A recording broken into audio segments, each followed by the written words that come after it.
जिंदा में छुई की निकली बात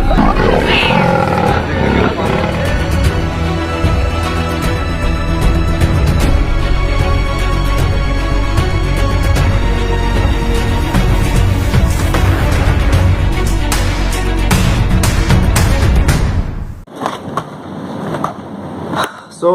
ভিডিওটো চাই চাগে আপোনালোকে অলপমান বস্তু বুজিলে যে মই কি কথা ক'বলৈ গৈ আছোঁ মই কি কাৰণে ভিডিওটো বনাইছোঁ দিহিং পাটকাই অসমৰ 17খন ৱাইল্ড লাইফ চেঞ্চুৰীৰ ভিতৰতে এখন অন্যতম বুলি ক'ব লাগিব আৰু এই কাৰণে ইমান স্পেচিয়েল মানুহে এই কাৰণে ইয়াক সেভ কৰাত লাগি আছে কিয়নো একমাত্ৰ বৰ্ষাৰণ্য বুলি যদি মই ক'বলৈ যাওঁ অসমৰ এই দিহিং পাটকাই বৰ্ষাৰণ্য হয় ইয়াৰে এৰিয়া কিছুমানে কয় 937 স্কয়াৰ কিলোমিটাৰ কিন্তু যিটো ৰিপৰ্ট আছে তাতে 800 স্কয়াৰ কিলোমিটাৰ্ছ এৰিয়া আছে তাৰ তিনিটা পোৰ্শন আছে তাৰ এটা আছে Jeypore rain forest upper Dihing আৰু ডিৰাক সো আপোনালোকে খেলি মেলি নাপাব এই গোটেই এৰিয়াটো এটা ৰিজাৰ্ভ ফৰেষ্ট হয় আৰু এই ৰিজাৰ্ভ ফৰেষ্ট এৰিয়াটোত 1994ত এটা আমাৰ এনজিও আছিলে এনজিওটো হৈছে নেচাৰ্ছ বেকন তেওঁলোকে চৰকাৰৰ লগত লাগি তেওঁ সেই সময়ত 111.19 স্কয়াৰ কিলোমিটাৰ এৰিয়া এটা হেতু তেওঁলোকে দিহিং পাটকাই তেওঁলোকে ৰিজাৰ্ভ ফৰেষ্টৰ পৰা আপগ্ৰেড কৰি তেওঁলোকে ৱাইল্ড লাইফ চেঞ্চুৰী তেওঁলোকে তাৰ মৰ্যাদা দিয়াবলৈ সক্ষম হ'ল আৰু এই যিটো এৰিয়া আছে অৰ্থাৎ 111.19 স্কয়াৰ কিলোমিটাৰ যদি আমি হেক্টৰলৈ কনভাৰ্ট কৰিব যাওঁ হেতু হ'ব এৰাউণ্ড 11,120 হেক্টৰছ সো এইটোৰ ভিতৰত বৰ্তমান কোল ইণ্ডিয়াই বৰ্তমান বিচাৰিছে 98.59 হেক্টৰছ বিচাৰিছে কোল ইণ্ডিয়াই সো মই কথাবিলাক আপোনালোকক কিয় কৈছোঁ আপোনালোকে পইণ্টবিলাক জানি পেলাই আপোনালোকে বস্তুবিলাক কৰক কিয়নো মই বহুত দেখিছোঁ ইউটিউবাৰ হওক কিছুমান বা মই কাকো ৰোষ্ট কৰিবলৈ যোৱা নাই বা কাৰো এগেইনষ্টৰ কথা ক'বলৈ মই যোৱা নাই ইউটিউবৰ মই দেখিছোঁ বা ফেচবুকত মই দেখিছোঁ বহুত মিছলিড কৰি পেলাই কিছুমান তথ্য কিছুমান দি আছে সো এই বস্তুবিলাক আপোনালোকে মানে ভুল নাযাব মই ফেচবুকত অলপ দিন আগত মই লাইভ দিছিলোঁ প্ৰত্যেকটো বস্তু মই পইণ্ট ৱাইজ আপোনালোকক মই বুজাই দিছোঁ যে আপোনালোকে একচুৱেলি কথাবিলাক হয় কি সো আপোনালোকে যাতে কথাবিলাক বুজি পেলাই একচুৱেলি পইণ্ট ৱাইজবিলাক জানি আপোনালোকে বস্তুটো এড কৰিব পাৰে সো চাওক কি স্পেচিছ আছিলে প্ৰথমতে মোৰ ট্ৰেইলাৰ ভিডিঅ'টোত আপোনালোকে দেখিলে ষ্টাৰ্টিঙতে আপোনালোকে দেখিলে সো এতিয়া মই আপোনালোকক মেইন কথাখিনি কৈ দিছোঁ কোল ইণ্ডিয়া লিমিটেডে বৰ্তমান 57.02 হেক্টৰছ এই যিটো ৰিজাৰ্ভ ফৰেষ্ট যিটো ৱাইল্ড লাইফ চেঞ্চুৰী যিটো এৰিয়া হয় 111.19 স্কয়াৰ কিলোমিটাৰ এৰিয়াৰ ভিতৰত 57.02 হেক্টৰ তেওঁলোকে ইতিমধ্যে খনন কাৰ্য কৰি আছে কিন্তু 58.02 বুলি ক'লে ভুল হ'ব তেওঁলোকে ইতিমধ্যে প্ৰায় 74 হেক্টৰছ মাটিত তেওঁলোকে খনন কাৰ্য কৰি আছে এইটো কথা মই কি কাৰণে কৈছোঁ কোল ইণ্ডিয়াই পাইছিলে যেতিয়া ৰিজাৰ্ভ ফৰেষ্ট এৰিয়া আছিলে কোল ইণ্ডিয়াই 1973 পৰা 2003 লৈকে তেওঁলোকে কয়লা খান্দিবৰ কাৰণে তেওঁলোকে লিজ এখন পাইছিলে কিন্তু 2003 যেতিয়া লিজখন যেতিয়া উকলি গ'ল তেওঁলোকে 2003 তেওঁলোকে নতুনকৈ তেওঁলোকে লিজ ৰিনিউ কৰিবৰ কাৰণে দিছিলে কিন্তু 2004ত যিহেতু আমাৰ national board for wildlife NBWL constitute কৰা হৈছিলে আৰু NBWL খনে কি কৰে wildlife protection act 1972 under NBWL বনোৱা হৈছিলে আৰু ই ministry of environment forest and climate চেঞ্জৰ আণ্ডাৰত পৰে সো NBWL কি কৰে conservation development of wildlife forest এই সকলোবিলাকৰ কাৰণে তেওঁ কাম কৰে অৰ্থাৎ তেওঁলোকে কিন্তু নিজে অৰ্ডাৰ দিব নোৱাৰে তেওঁলোকে মানে ডিচিশ্যন লৈ পেলাই গভৰ্ণমেণ্টক জনায় তেওঁলোকে এডভাইচ কৰে সো দিহিং পাটকাই খনন কাৰ্য কৰিবৰ কাৰণে NBWLৰ পাৰ্মিশ্যন লগা হ'ল কিন্তু সেইটো সময়ত তেওঁলোকে পাৰ্মিশ্যন নাপালে আৰু বৰ্তমানো তেওঁলোকে আপ টু 2020 তেওঁলোকে পাৰ্মিশ্যন পোৱা নাছিলে কিন্তু বৰ্তমান সময়ত NBWLে ৰেকমেণ্ড কৰিছে যে তাত তেওঁলোকে খনন কাৰ্য কৰিব পাৰে আৰু এই এণ্টায়াৰ যিটো এৰিয়া 98.59 হেক্টৰছ চাওক আপোনালোকে ভুল নুবুজিব তেওঁলোকে কৈছে যে গোটেই দিহিং পাটকাই এখন নষ্ট হ'ব গোটেই দিহিং পাটকাই এৰিয়াখন বৰবাদ হৈ যাব তেনেকুৱা কোনো ধৰণৰ কথা নহয় সেইটো সম্পূৰ্ণভাৱে মিছা চাওক দিহিং পাটকাই এখন বিশাল মই কৈছোঁ নহয় বহুত ডাঙৰ এটা এৰিয়া হয় 800 স্কয়াৰ কিলোমিটাৰ্ছ তাৰে 111.19 ৱাইল্ড লাইফ চেঞ্চুৰী হয় 800 স্কয়াৰ কিলোমিটাৰ আপোনাৰ reserve forest 111.19 wildlife sanctuary ডিষ্টেন্সটো ডিফাৰেন্সটো বুজি পাইছে আই হোপ পাইছে সো এই 111.19 স্কয়াৰ কিলোমিটাৰৰ এৰিয়াৰ ভিতৰত কোল ইণ্ডিয়াই খনন কাৰ্য কৰি আছে এতিয়া যদি 111.19 স্কয়াৰ কিলোমিটাৰ আপুনি কিমান ডাঙৰ যদি আপুনি ভাবিবলৈ বিচাৰে মই আপোনালোকক কৈছো 111.19 স্কয়াৰ কিলোমিটাৰ হৈছে যদি হেক্টৰলৈ আমি নিউ 11120 হেক্টৰছ অৰ্থাৎ 11120 হেক্টৰ মাটি আৰু ইয়াৰ ভিতৰত অনলি 9 কিন্তু কিয় এই অকণমান মাটিৰ কাৰণে মানুহে ইমান লাগি আছে কিয়নো এই যিখিনি জেগাত তেওঁলোকে খনন কাৰ্য কৰিবলৈ গৈছে এইখিনি মেইন প্ৰাইম লোকেশ্যন হয় এই যোনটো মানে ৱাইল্ড লাইফ চেঞ্চুৰী হয় আৰু ইয়াতে এলিফেণ্ট ৰিজাৰ্ভ আছে সো চাওক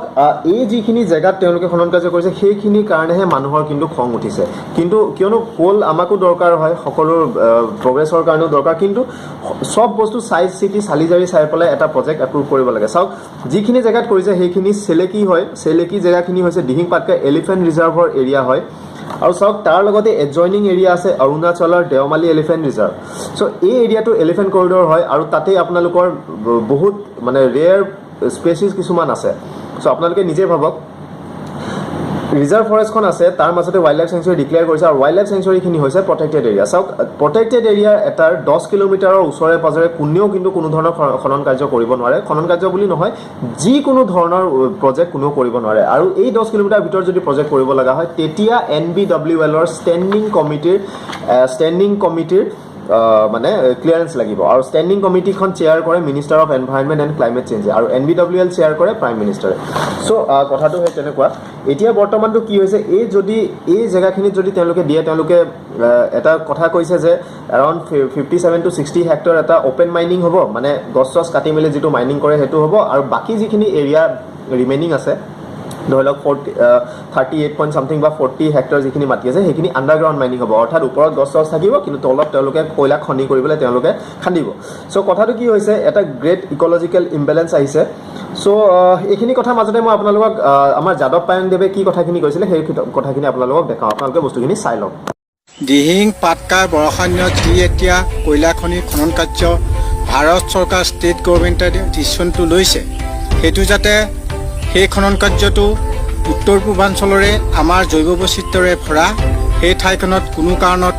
এই কয়লা খনিটো তাতে উদ্ঘাটন কৰিব নালাগে আৰু যাতে জলবায়ু পৰিৱৰ্তন পৰা পৃথিৱীক প্ৰদূষণমুক্ত কৰিবৰ কাৰণে সেইটো বন্ধ কৰিবলৈ মই ভাৰত চৰকাৰ ষ্টেট গভৰ্ণমেণ্টক অনুৰোধ চাওক আপোনালোকে ভিডিঅ'টো চালে তেওঁ কোৱা কথাখিনি আপোনালোকে শুনিলে বহুতে বহুত ফৰৱাৰ্ড কৈ আছে কিছুমান এগেইনষ্টত কৈ আছে কিন্তু মই আপোনালোকক জাষ্ট ফেক্টছখিনি মই দেখাবলৈ চাইছোঁ যে আপোনালোকে নিজে ভাবক যে কথাটো সঁচা হয় নে মিছা হয় কি হয় আপোনালোকে সেই বস্তুবিলাক নিজে ভাবিব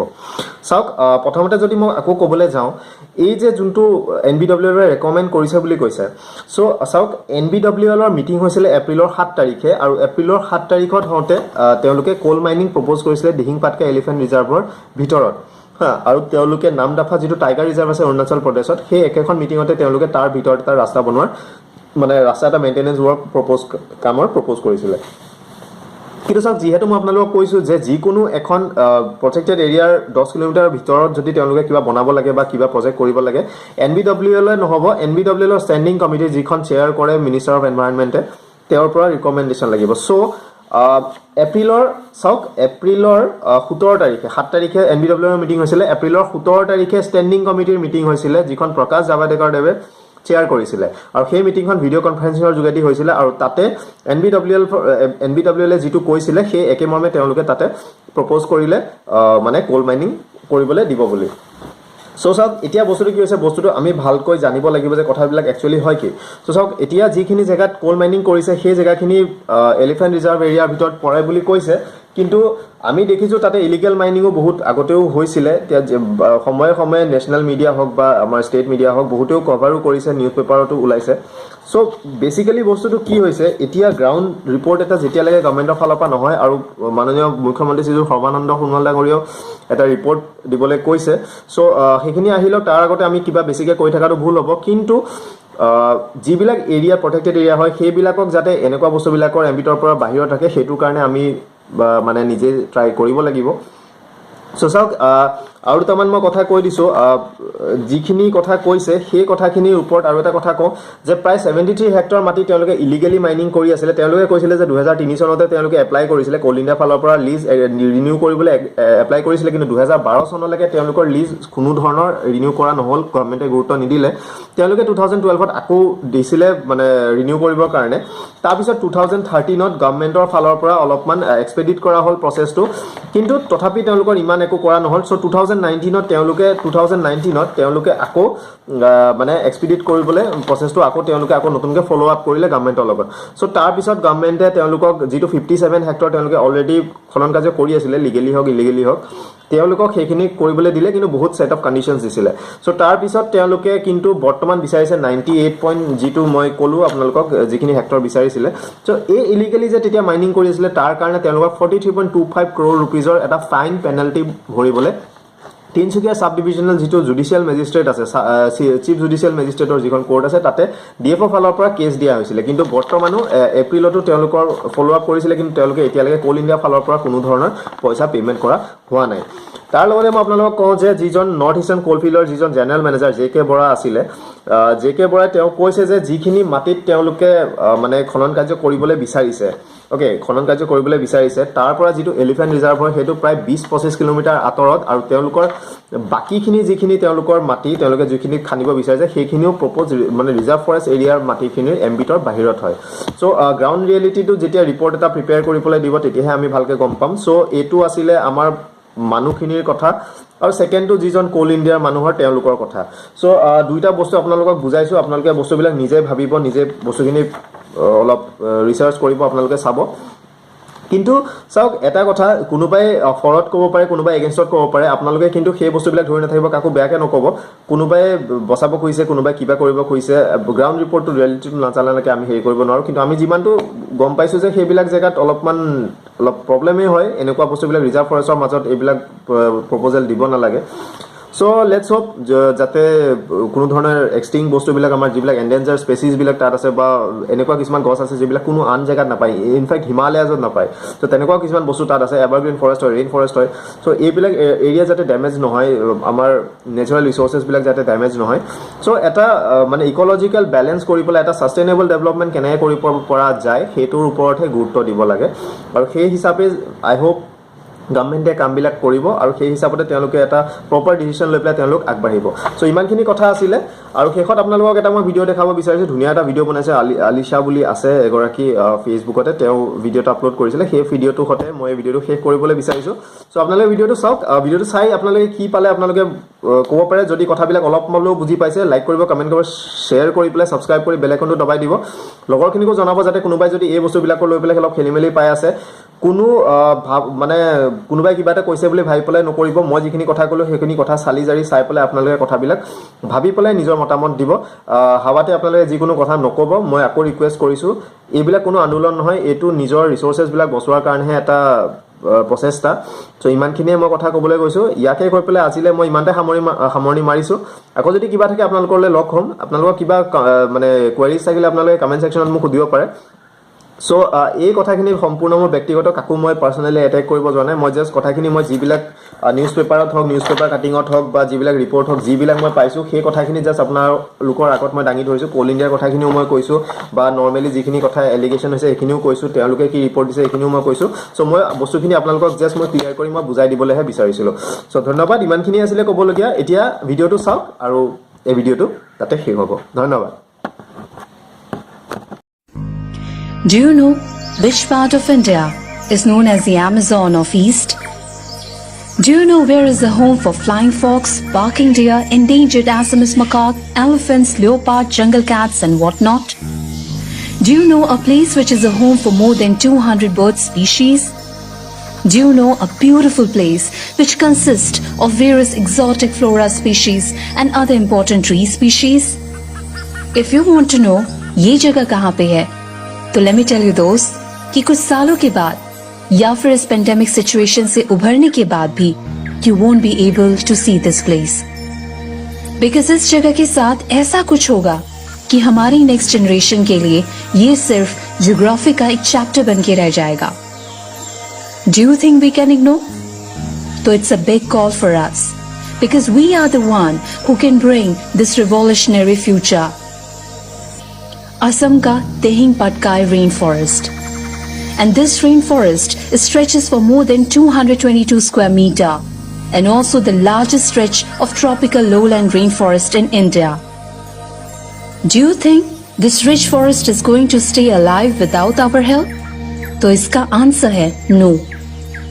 The people of Assam, various environmentalists, are protesting against the National Board of Wildlife, which is apparently under the Ministry of Environment, Forest and Climate Change. और ये प्रोटेस्ट इसीलिए है क्योंकि national board of wildlife ने permission दी है for the coal mining project in Dehing Patkai elephant reserve. And ऐसा major step ऐसी सिचुएशन पे certainly people are clueless about it. But yeah, what if ये पेंडेमिक सिचुएशन नहीं होती तो क्या फिर भी इस रिच फॉरेस्ट को हम खतरे में डालते? क्या हम उन स्पीशीज के घर को नुकसान पहुंचाते?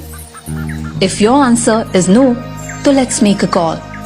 You can also protest against it. It's just a simple step you can take. You have the power of social media. Make your voice loud against this project and save their life and their home. Make a trend for #SaveTehingPatkai or #IamTehingPatkai.